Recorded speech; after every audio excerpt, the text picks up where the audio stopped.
गोलगप्पे बनाने वाली सास बहू। माँ जी, मैंने सारा सामान तैयार कर लिया है, चलिए अब गोलगप्पे बेचने के लिए चलते हैं। हाँ हाँ बहू, जल्दी चल, गांव के सभी लोग हमारा इंतजार कर रहे होंगे। तुझे तो पता ही है, गांव के सभी लोग हमारे गोलगप्पे कितने पसंद करते हैं और इसी वजह से हमारे गोलगप्पे पूरे गांव में फेमस भी हो गए हैं। हाँ माँ जी, हम इतना काम इतना दिल लगाकर जो करते हैं तो फेमस तो होंगे ही ना। गायत्री और सावित्री दोनों गोलगप्पे बेचने के लिए गांव में पहुंच जाती हैं। गायत्री और सावित्री को किसी भी चीज की कमी नहीं होती, लेकिन फिर भी वो इतने बड़े घर में रहने के बावजूद भी गोलगप्पे बेचने के लिए गांव में पहुंच जाती हैं। गांव पहुंचते ही गायत्री के हाथ में घंटी होती है जो वो बजाते हुए कहती है, आओ आओ गोलगप्पे खाओ, ऐसे गोलगप्पे कभी नहीं खाए होंगे, एकदम चटपटे और मीठे का जायका, एक बार खाओगे तो खाते ही रह जाओगे। गायत्री के हाथ में बज रही घंटी को सुनते ही गांव के सभी लोग इकट्ठा हो जाते हैं और उन दोनों सास बहू के पास पहुंच जाते हैं। अरे बहू देख, गांव वाले आना शुरू हो गए हैं, चल तू भी अब अपने काम पर लग जा, किसी को भी इंतजार न करना पड़े। हाँ माँ जी, क्यों नहीं। गायत्री और सावित्री दोनों अपने आए हुए ग्राहकों को गोलगप्पे देना शुरू कर देती हैं, जिसके बाद सभी गांव वाले गोलगप्पे खाकर बहुत खुश होते हैं। अरे वाह भाई वाह, क्या खट्टे मीठे करारे करारे गोलगप्पे हैं, इन्हें खाकर तो सुकून आ जाता है। पूरे गांव में इन दोनों सास बहू के अलावा ऐसे अच्छे वाले गोलगप्पे कोई नहीं बनाता। अरे भाई, मैं तो सोचती हूँ ये दोनों इतने अमीर हैं, इनके पास इतना बड़ा बंगला है, किसी चीज की कमी नहीं है, और तो और इनके घर में नौकरानी भी है, तो फिर ये दोनों हमारे गांव में आकर गोलगप्पे क्यों बेचते हैं। अरे अरे पागल हो रही हो क्या, ये बात उन दोनों के सामने मत कह देना। अरे वो दोनों बहुत गुस्सा हो जाएंगे, जिसकी वजह से हमें गोलगप्पे खाने को भी नहीं मिलेंगे। हाँ हाँ ठीक है, मैं अपने मुंह से कुछ नहीं कह रही, लेकिन मैं तो बस ये जानना चाहती थी कि आखिर इतनी धन दौलत होने के बाद भी ये दोनों सास बहू हमारे गांव में आकर गोलगप्पे बेचने किस कारण से आती हैं। अरे इतनी धन दौलत होने के बाद इतना छोटा काम करना पड़े तो क्या फायदा। अरे अब जो भी हो, वो हमारे लिए इस गांव में आ रही है और हमें गोलगप्पे खिला रही है, इससे बड़ी बात और क्या हो सकती है।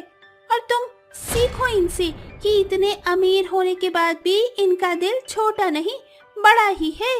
मीनाक्षी के कहने पर शकुंतला चुप हो जाती है, जिसके बाद उन दोनों की गोलगप्पे की दुकान पर बहुत लंबी लाइन लग जाती है। गोलगप्पे खिलाते खिलाते उन दोनों की बहुत अच्छी कमाई हो जाती है। अरे वाह बहू, देखो दिन प्रतिदिन हमारी आमदनी तो बढ़ती ही जा रही है, देखो कितना पैसा कमाया है आज हमने। हाँ माँ जी, आप सही कहती हो, बस इसी प्रकार हमें लोगों को खुश भी करना है और पैसा भी कमाना है। चलो सबको तो गोलगप्पे खिला दिए, अब हम दोनों की बारी है, देखते हैं आज हम दोनों में से सबसे ज्यादा गोलगप्पे कौन खत्म करेगा। गायत्री और सावित्री दोनों बचे हुए गोलगप्पे खाना शुरू कर देती हैं। देखते ही देखते वो दोनों सारे के सारे गोलगप्पे चट कर जाती हैं और उसके बाद वापस अपने घर चली जाती हैं। आखिर गायत्री और सावित्री इतने अमीर होने के बाद भी गोलगप्पे क्यों बेचती हैं, और जब जाने का समय हो जाता है तो वो सारे गोलगप्पे क्यों चट कर जाती हैं। चलिए कहानी में थोड़ा सा पीछे चलते हैं।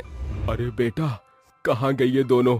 अरे तेरी माँ ने तो हद ही कर दी है, रोज सुबह शाम गोलगप्पे खाने के लिए बाजार में चली जाती है और साथ ही साथ तेरी बहू गायत्री को भी अपने साथ ले जाती है।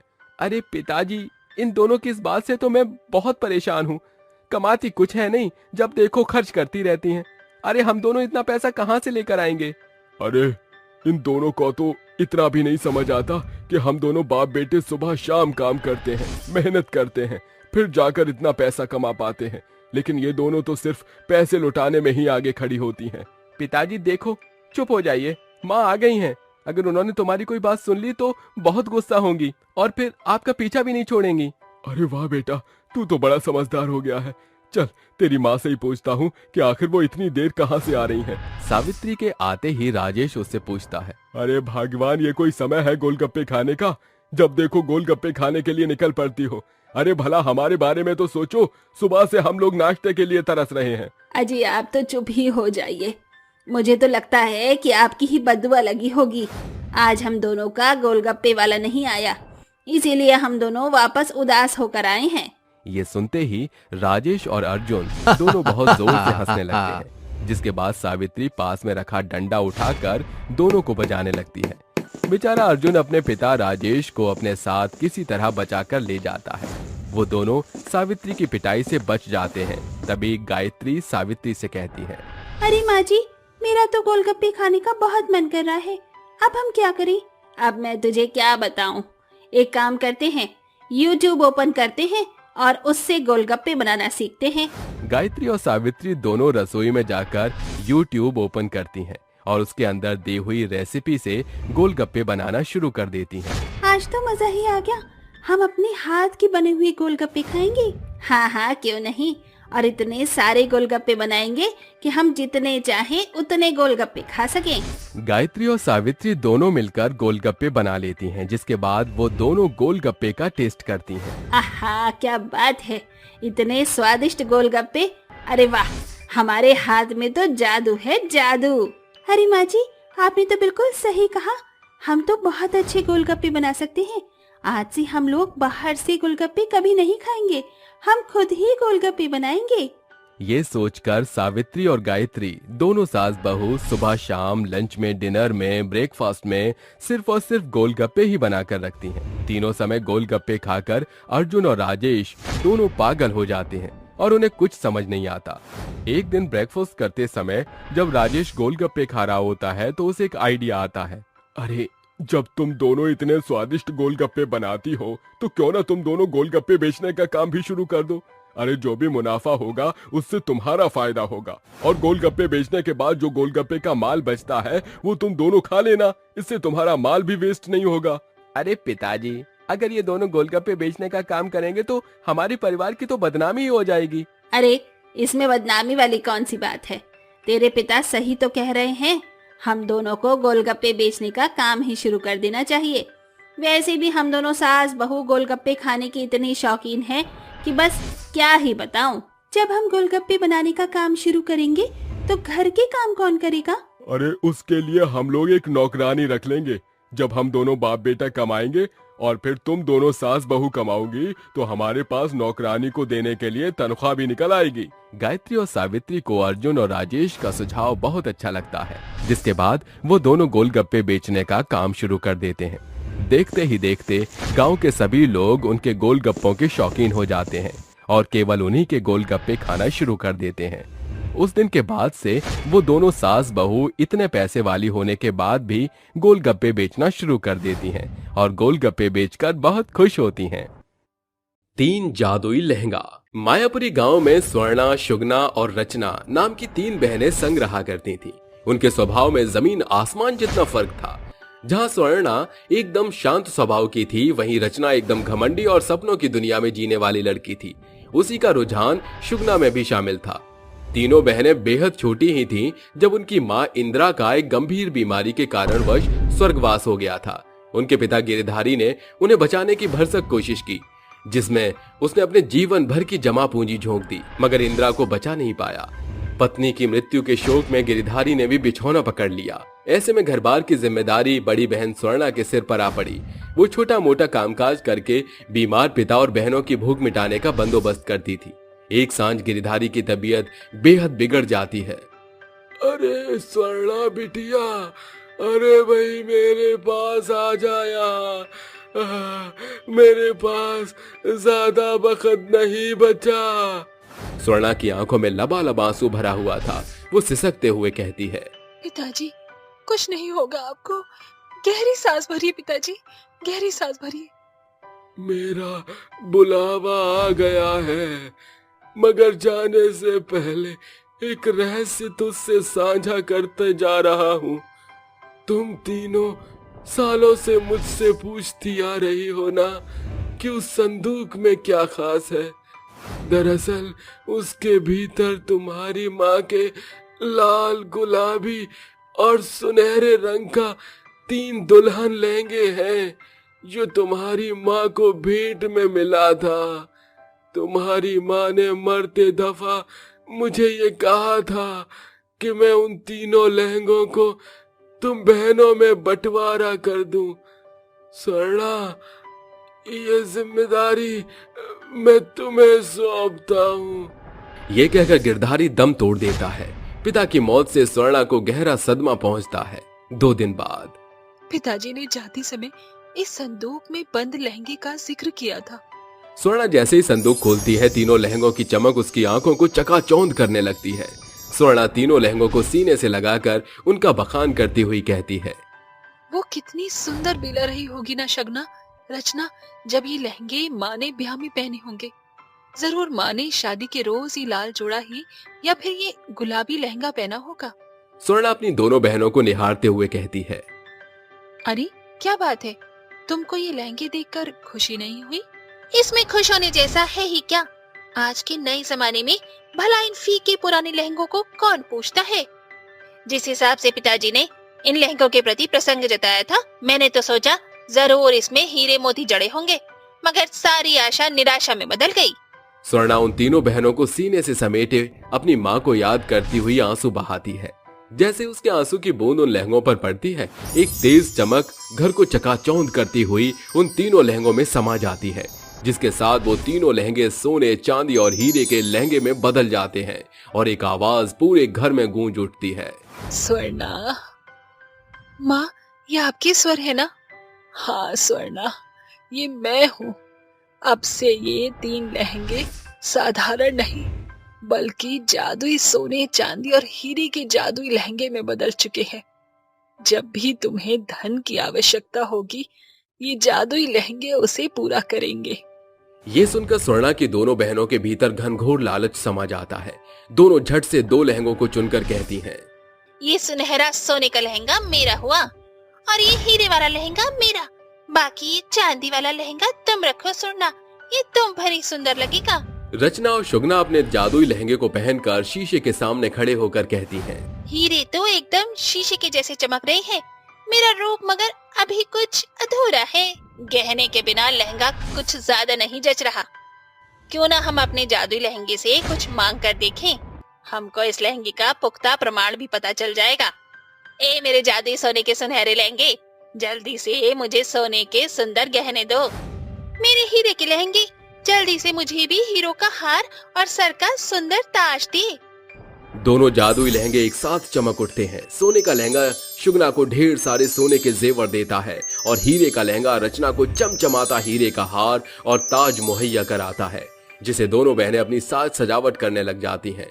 मगर स्वर्णा उन दोनों को एकटक निहार रही थी। ये देखकर रचना कहती है, स्वर्णा, हमारे जादुई लहंगे तो ऐसे घूर घूर कर क्यों देख रही हो? लगता है शायद तुम अपनी जादुई चांदी के लहंगे से संतुष्ट नहीं हो। ऐसा नहीं है, मैं अपने जादुई लहंगे को पाकर बेहद खुश हूँ, मगर इसलिए नहीं कि ये जादुई है, बल्कि इसीलिए कि ये मेरी माँ की आखिरी निशानी है। अगले भोर एक भिखारी उनके घर का किवाड़ खटखटाकर कहता है, अरे कोई है इस घर में रहने वाला बड़ा दिल वाला? इस भूखे भिखारी को भोजन करा दो। आवाज सुनकर तीनों बहनें बाहर आती हैं। शुगना और रचना भिखारी को देख नाक भौं सिकोड़ते हुए कहती हैं, अरे ओ भूखे भिखारी, यहाँ क्या भंडारा बट रहा है जो चले आए झोली फैलाए। अरे तुम दोनों ऐसा क्यों कह रही हो? एक भूखे का पेट भरना पुण्य का काम होता है, और फिर हमारे पास 3 जादुई लहंगे हैं। स्वर्णा, हम अपने जादुई लहंगे का इस्तेमाल सिर्फ अपने शौक को पूरा करने में करेंगे। तुम्हें दानी बनने का शौक है तो बनो। ये कहकर वो दोनों भीतर चली जाती हैं। बाबा, जरा आप यहीं ठहरिए। स्वर्णा अपने जादुई लहंगे को लेकर बाबा के पास दरवाजे पर आती है, जहाँ भिखारी कहता है, मुझे तो लगा था कि तुम भोजन का प्रबंध करने भीतर गई थी। बाबा, ये एक जादुई लहंगा है। मगर ये तो एकदम साधारण जान पड़ रहा है। ये मेरे जादुई लहंगे, जरा अपना करिश्मा तो दिखाना। एकाएक जादुई लहंगा निचले छोर से ऊपर तक चकाचौंध चमक की आगोश में भरकर सैकड़ों चांदी के चमकीले सिक्के बरसाने लगता है। इन सारे सिक्कों को आप रख लीजिए। समय गुजरता जा रहा था। जहां एक ओर जादुई लहंगे से रचना और शुगना अपना स्वार्थ साध रही थी, वहीं दूसरी ओर स्वर्णा अपने जादुई लहंगे से जरूरतमंद की मदद किया करती थी। एक सवेरे सत्यपाल और रामदीन स्वर्णा के पास आते हैं। उन्हें आता देख शुगना और रचना ताने भर स्वर से कहती हैं, अरे क्या बात है, आज ये दो हंसों का जोड़ा इतनी सवेरे हमारे पास क्या लेने आया है? रामदीन काका, सत्यपाल चाचा, कोई खास काम था क्या? मुझे बुला लिया होता। अरे बिटिया, पूरे गांव में सनसनी फैली हुई है कि तुम तीनों के पास जादुई लहंगा है। कल हमारे गांव में गरीब लड़कियों का सम्मेलन शादी है। सारा बंदोबस्त तो हो गया है। अगर तुम लहंगे का भार उठा लेती तो भला हो जाता। आप दोनों बेफिक्र रहिए, सभी दुल्हनों के जोड़ों का बंदोबस्त हो जाएगा। उनके जाते ही दोनों बहनें स्वर्णा पर बरसते हुए कहती हैं, अरे तुमने क्या इन भिखारियों का बीड़ा उठा रखा है?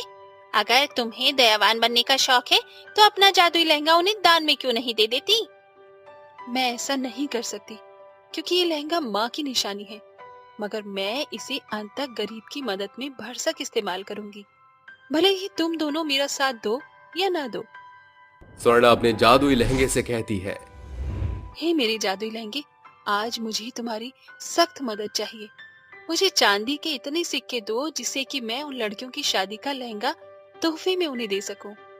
स्वर्णा के स्वर खत्म होते ही उसका जादुई लहंगा एकाएक सोने, चांदी और हीरे एक साथ बरसाने लगता है।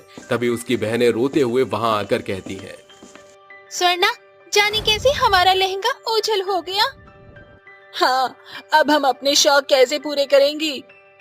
तभी एक बार फिर इंद्र की आवाज सुनाई देती है, शुगना और रचना, तुमने अपने जादुई लहंगे से सिर्फ अपना स्वार्थ साधा, फिर भी तुम्हें एक मौका मिला, तुमने उसे भी गवा दिया। इसलिए अब उन 3 जादुई लहंगे की शक्तियां स्वर्णा के जादुई लहंगे में समाहित हो चुकी हैं, क्योंकि इसने निस्वार्थ भाव से लोगों की मदद की। उस पल दोनों बहनों के चेहरे पर अहंकार होने का बड़ा पछतावा साफ तौर से दिखाई पड़ रहा था।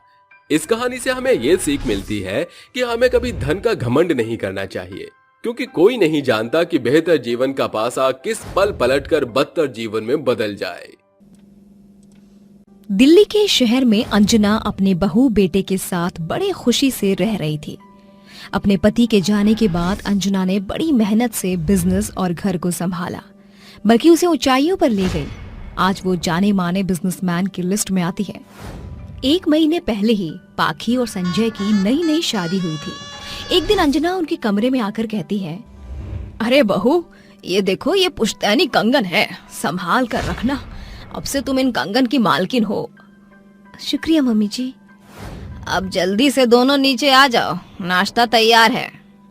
माँ जी, आपने नाश्ता तैयार क्यों किया? मैं बना देती ना। बहू, तू भूल गई है कि तेरी शादी एक अमीर खानदान में हुई है। यहाँ तुझे मिडिल क्लास लोगों की तरह खाना बनाने की जरूरत नहीं है। यहाँ नौकर चाकर हैं। माँ जी, आप बहुत अच्छी सासू माँ हैं। बहू भी तो बहुत प्यारी पाई है मैंने। अरे ये नालायक अभी तक सो रहा है। ये कहती अंजना जग से भरा पानी अपने बेटे पर डाल देती है, जिससे वो भीग कर उठ जाता है और कहता है, पाखी, अब तुम भी मुझे माँ की तरह उठाने लग गई हो क्या? मैंने कुछ नहीं किया, माँ जी ही आई है कमरे में। बहुत सो लिया तू, अब तैयार होके नीचे आ जाओ दोनों। ये कहकर अंजना चली जाती है। कुछ देर बाद तीनों एक बड़े से डाइनिंग टेबल पर बैठकर खाना खा रहे होते हैं। तभी अंजना कहती है, बहू, मेरी बनारसी साड़ी खराब हो गई है, तू उसी की तरह एक नई बनारसी लिया, मुझे रेखा की किटी पार्टी में जाना है। ठीक है मम्मी जी, मैं ले आऊंगी। नाश्ता करने के बाद संजय अपने ऑफिस चला जाता है और पाखी ड्राइवर के साथ मॉल पहुंच जाती है। वहां से शॉपिंग करके जब वो लौट रही थी तो रास्ते में उसे एक ठेले पर जामुन दिखते हैं, जिसे देखकर वो कहती है, अरे अरे रामू भैया, जल्दी से गाड़ी रोकिए। अरे मैम साहब, क्या हुआ? रामू भैया, वो मुझे जामुन दिखे ना तो मुझसे रहा नहीं गया, मैं बस जामुन लेकर आती हूँ। क्या है ना, मुझे जामुन बहुत पसंद है। ठीक है, आप ले आइए। ये कहते ही वो जामुन वाले के पास जाकर जामुन खरीद कर ले आती है और खाती है। घर पर वापस आकर कहती है, ये लीजिए माँ जी आपकी बनारसी साड़ी। अरे वाह भाई, ये साड़ी तो बहुत सुंदर है, मेरी पसंद की पसंद बहुत अच्छी है। और ये क्या लेकर आई हो? वो माँ जी, मुझे जामुन दिख गए थे ना, तो मैं जामुन खाते खाते आई हूँ। ये लीजिए, आप भी खाइए ना। बड़ा ही वक्त हो गया मुझे तो जामुन को देखे और खाए हुए। आहा, जामुन तो बहुत मीठे हैं। बहुत मीठे लाई है तू। जी माँ जी, पता है माँ जी, सबसे ज्यादा फेवरेट मेरा जामुन ही है फलों में से। अच्छा। दोनों जामुन खा रही थी। अंजना जामुन खाकर उसके बीजों को फेंक ही रही थी कि पाखी कहती है, अरे अरे माँ जी, आप ये क्या कर रही हैं? रुकिए, इन बीजों को फेंकिए मत। पर क्यों बहू? वो माँ जी, मेरी बचपन से आदत है, मैं कभी भी जामुन के बीजों को फेंकती नहीं हूँ। हाँ, कुछ देर से देख रही हूँ तू इन बीजों को फेंक नहीं रही है, पर करती क्या है ये तो बता। माँ जी, मैं इन बीजों को साफ करके मिट्टी में दबा देती हूँ और पानी डालती हूँ, जिसके बाद जामुन का पेड़ उग जाएगा। अरे पागल, ये पेड़ कोई 2 दिन में नहीं उगता, 7-8 साल लगते हैं, तब जाकर ये जामुन दे पाता है। माँ जी, मुझे पता है, बचपन से यही तो करती आ रही हूँ।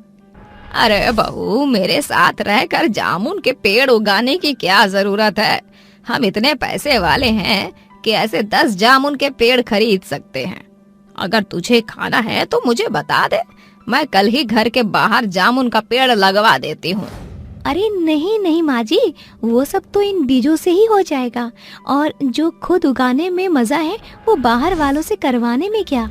आपके पैसे भी तो खर्च होंगे, ये तो फ्री में हो जाएगा। ठीक है, जैसा तेरा मन करे ऐसा कर, ये ले तेरे बीज। ये कहते ही बाकी सारे बीजों को वो एक पन्नी में जमा कर लेती है और उनको धोने के बाद घर के बाहर मिट्टी में दबा देती है और पानी डाल देती है। कुछ दिन बीत जाते हैं। एक बार पाखी संजय के साथ पार्क में बैठकर जामुन खा रही थी तो वहीं जामुन को दबा देती है। तभी संजय कहता है, अरे ये क्या कर रही हो तुम? घर में भी तुम यही कर रही थी, यहाँ पर भी? अरे संजय जी, मेरी आदत है, जामुन के बीजों को फेंकने की बजाय दबा देती हूँ। ठीक है, पर इसका कुछ फायदा भी होने वाला है कि नहीं? हमें हो ना हो, किसी और को तो होगा। जब ये बड़ा हो जाएगा तो लोग इस पर जामुन तोड़कर खाया करेंगे। दोनों बातें करते हैं, फिर डिनर करके चले जाते हैं। आए दिन पाखी संजय से जामुन मंगाकर खाया करती थी। 7 साल बीत जाते हैं। पाखी का बेटा भी 7 साल का हो जाता है। इन दिनों अंजना बहुत बीमार थी। अचानक से घर पर इनकम टैक्स की रेड पड़ जाती है, जिस वजह से उनकी प्रॉपर्टी, बिजनेस, घर, हर चीज से उन्हें बेदखल कर दिया जाता है। संजय वकील से कहता है, वकील साहब, मैंने सारे टैक्स भरे थे, फिर इतना बड़ा बवंडर कैसे हो गया? मिस्टर संजय, काफी टाइम से आपके टैक्स नहीं भरे, जरूर कोई है जिसने टैक्स नहीं भरा, आपको धोखा दिया है। वकील साहब, अब कुछ भी नहीं हो सकता क्या? नहीं संजय जी। पाखी अपने बच्चे, सास और पति के साथ सामान लेकर गुजर रही थी। बेटा, अब हम कहाँ जाएंगे, कहाँ रहेंगे? पता नहीं माँ, कोई ठिकाना ही नहीं है, सब चीज कब्जे में ले ली। मालकिन, आप मेरे होते हुए ऐसे रोड पर भटके, ये बिल्कुल मुझे ठीक नहीं लग रहा है। आप मेरे घर में आकर रह लीजिए। अरे नहीं नहीं रामू, हम कुछ न कुछ बंदोबस्त कर लेंगे। मालकिन, आप शर्मिंदा क्यों कर रही हैं? जब तक कुछ मिल नहीं जाता, आप हमारे घर में रह सकती हैं आराम से। रामू की बात सुनकर सभी लोग उसके घर पर रहते हैं। सुबह के समय रामू पाखी को जामुन लाकर कहता है, आपको जामुन पसंद है ना? ये लीजिए, खाइए। रामू भैया, सुबह सुबह कहाँ से ले आए इतने सारे जामुन? हमारे घर के बाहर आपने ही तो जामुन का पेड़ लगाया था, वहीं से तोड़कर लाया हूँ मालकिन। क्या सच्ची? माँ जी, संजय, हमारी मुसीबतों का हल हमें मिल गया। अब हमें इस तरह परेशान नहीं होना पड़ेगा। अरे क्या हो गया बहू, जो तू इतना खुश है? माँ जी, संजय जी, आप दोनों कहते थे ना, मेरे जामुन के बीजों से पेड़ उगाने का क्या फायदा है। आज वो चीज हमारे काम आएगी। भला कैसे? संजय जी, अब हमें ना खाने की दिक्कत होगी ना रहने की। मैं सोच रही थी उन जामुन के पेड़ों से हम जामुन बेच देते हैं, थोड़ा ही सही, लेकिन धीरे धीरे हमारी शुरुआत होगी। अरे वाह बहू, सच में आज तेरे जामुन हमें काम आएंगे। हम सास बहू मिलकर जामुन बेचा करेंगे। मम्मा, मुझे भी जामुन खिलाओ ना। ले बेटा, खा ले जामुन। अगले दिन से ही रामू और संजय उगाए हुए पेड़ों से खूब सारे जामुनों को इकट्ठा कर लेते हैं। फिर सास बहू ठेले पर जामुन बेचने लगती हैं। जामुन ले लो जामुन, ताजा ताजा मीठे मीठे जामुन। ये बेहद ही मीठे और सस्ते जामुन हैं, सिर्फ 20 रुपए किलो। आइए आइए जामुन लीजिए। अरे आप तो बहुत सस्ते जामुन दे रहे हैं, जरा 1 किलो कर दीजिए। इस तरह उसके मीठे और सस्ते जामुन की वजह से ग्राहक ज्यादा आते हैं। देखते ही देखते पहले दिन की बहुत ज्यादा कमाई होती है। धीरे धीरे सास बहू मिलकर जामुन बेचती हैं, जिससे उनकी आर्थिक स्थिति बिल्कुल ठीक हो जाती है। साथ ही संजय को भी काम मिल गया था और अब वो अपना नया घर खरीद लेते हैं और सब खुशी खुशी रहने लगते हैं। जूनागढ़ स्टेशन पर आकर ट्रेन रुकती है और तभी टोकरी लिए सविता वड़ा पाव बेचने की कोशिश करती है। वड़ा पाव ले लो, वड़ा पाव, ताजा ताजा वड़ा पाव, जल्दी पचे सस्ते मिले, वड़ा पाव ले लो। सविता की आवाज सुनकर खिड़की से एक आदमी कहता है, अजी जरा सुनिए, जरा मुझे 1 प्लेट वड़ा पाव देना जल्दी से। ये लो वड़ा पाव खाओ। जी, ये लीजिए आपके पैसे। शुक्रिया। आंटी जरा मुझे भी वड़ा पाव देना। अरे आंटी सुन लीजिए, मैं इधर से चिल्ला रही हूँ आपको आंटी। लगता है कोई मुझे चिल्ला रहा है, किसी को वड़ा पाव चाहिए, पर मुझे इतनी भीड़ में कोई दिख नहीं रहा। आंटी इधर मैं बोल रही हूँ, मुझे वड़ा पाव चाहिए। अरे वो लड़की बुला रही है, वहाँ जाती हूँ, इससे पहले ट्रेन जल्दी चल पड़े, मुझे पहुँचना होगा, बिक्री तो भी हो जाएगी। अच्छा वो आंटी आप आ गई, वरना ट्रेन तो चल पड़ती। अब जल्दी से 2 वड़ा पाव दे दीजिए, थोड़ी सी मिर्ची तेज रखना। हाँ ये लो। इसी तरह सविता सुबह से शाम तक जितनी भी ट्रेनें आती हैं, उनके रुकने तक चढ़ चढ़ कर वड़ा पाव बेचती है। तभी प्लेटफॉर्म पर अनाउंसमेंट होती है, सभी यात्रीगण कृपया ध्यान दीजिए, महिपाल नगर से आने वाली ट्रेन जो संख्या 11112 है, वो 3:34 पर चलेगी। ये ट्रेन आधा घंटा लेट है। धन्यवाद। चलो ये तो अच्छा हुआ कि ट्रेन लेट है, अलग अलग डिब्बे में जाकर वड़ा पाव बेच सकती हूँ। सविता ट्रेन में जाकर वड़ा पाव बेचते हुए कहती है, वड़ा पाव, गर्मा गर्म वड़ा पाव ले लो, खाते ही आपका दिल ललचाए। वड़ा पाव, यहाँ के मशहूर वड़ा पाव। अरे सुनिए, मुझे जरा 1 वड़ा पाव देना।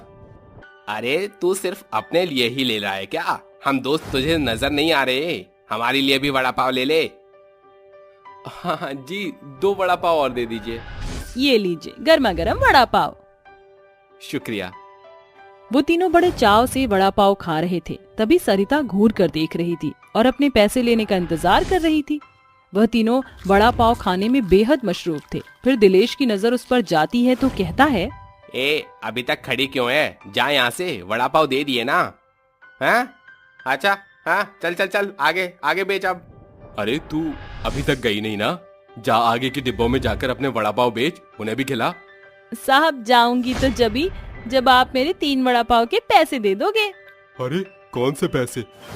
पैसे भी देने थे क्या? हमें तो पता नहीं था। तू तो वड़ा पाव दे रही थी तो हमने खा लिया, हमें लगा तू बांट रही है। चल अब जा यहाँ से, वैसे भी पैसे नहीं है हमारे पास।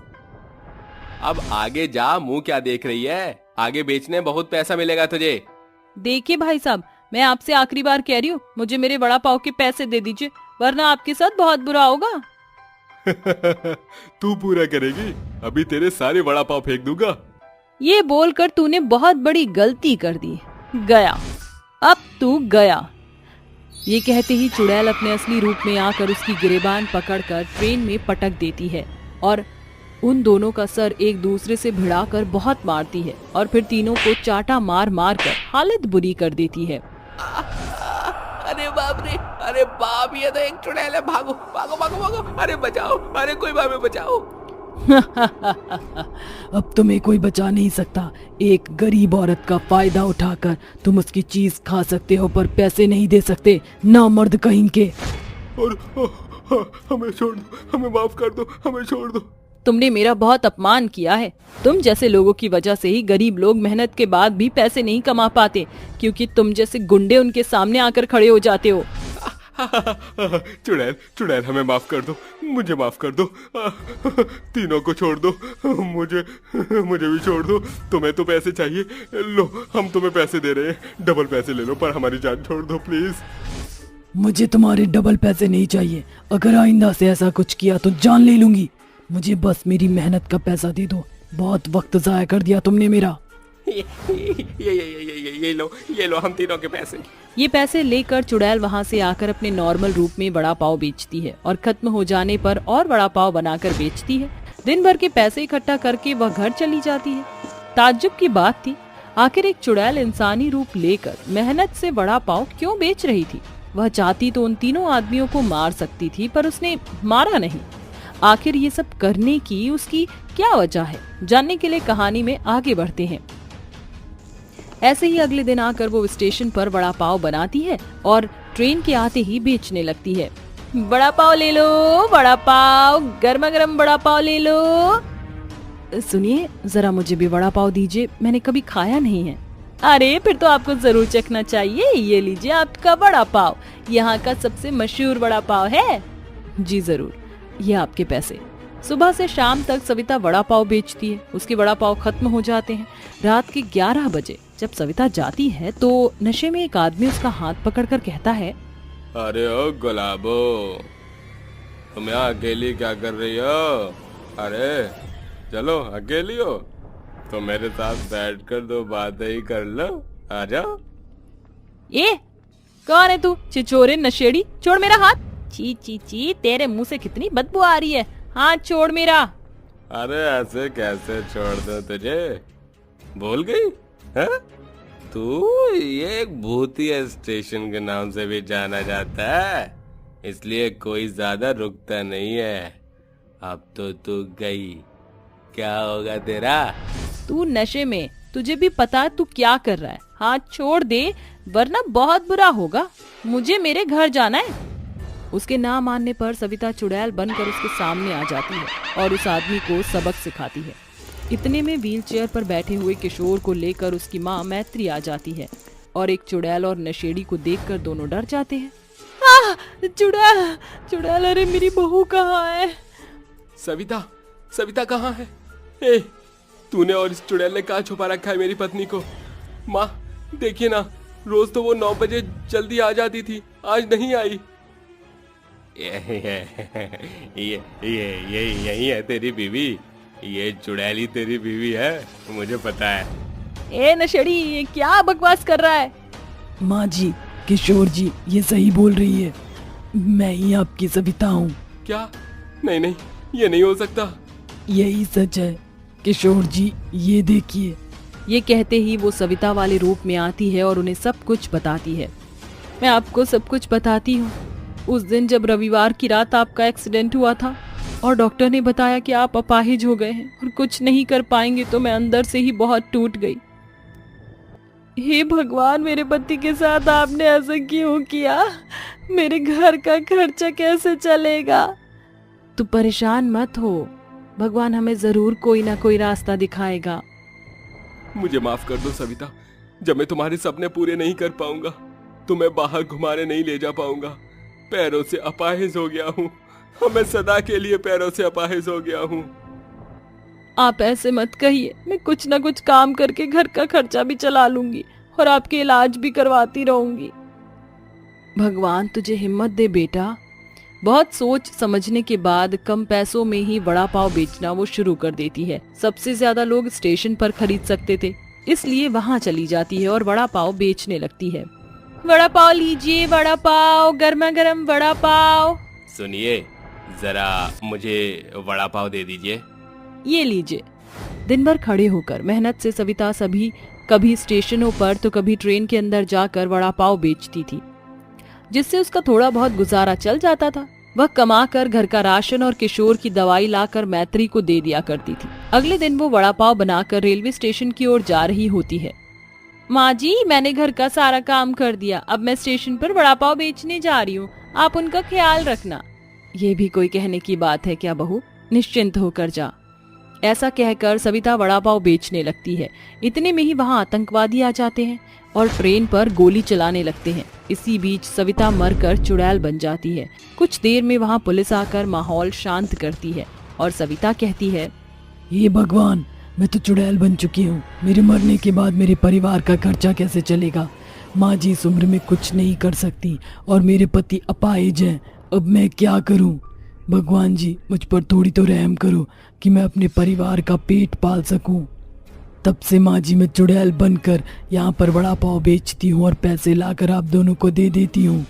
इसका मतलब तुम मुझे कब का छोड़कर जा चुकी हो? हम दोनों के लिए तूने अपनी जान दे दी।